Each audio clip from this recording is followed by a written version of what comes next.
ആടിയും പാടിയും സമയം ചിലവഴിച്ച മിന്നാമിന്നിക്കൂട്ടം പിന്നീട് കനകക്കുന്നിനെ പുസ്തക ചർച്ചയിലേക്ക് നയിച്ചു. One of my favorites are Adventures of Tom Sawyer, Sherlock Holmes.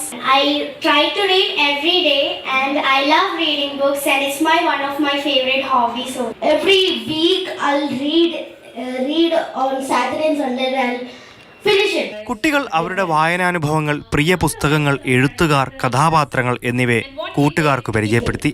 I will also read manga books.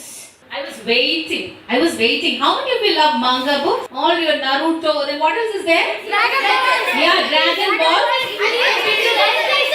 വായനയുടെ നവ്യാനുഭവം തുറന്ന് MBIFL ആൽഫാവേഴ്സിന്റെ ക്യൂറേറ്ററും സ്റ്റോറി ടെല്ലറുമായ അഞ്ജലി രാജൻ ദിലീപ് പുസ്തകങ്ങൾ കുരുന്നുകൾക്കായി നിർദ്ദേശിച്ചു. Talking to the gods while we are eating something. Oh, nice. Talking to the gods while. And what are you eating? Snacks.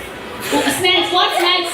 MBIFLന്റെ 6ാമത് എഡിഷന്റെ ഭാഗമായി നടക്കുന്ന പുസ്തകമേളയിൽ മലയാളത്തിലും ഇംഗ്ലീഷിലുമുള്ള 5 ലക്ഷത്തിലേറെ പുസ്തകങ്ങളാണ് ഒരുക്കിയിട്ടുള്ളത്. ഈ മാസം 6 മുതൽ 9 വരെയാണ് മാതൃഭൂമി അന്താരാഷ്ട്ര അക്ഷരോത്സവം. മാതൃഭൂമി ന്യൂസ്, തിരുവനന്തപുരം.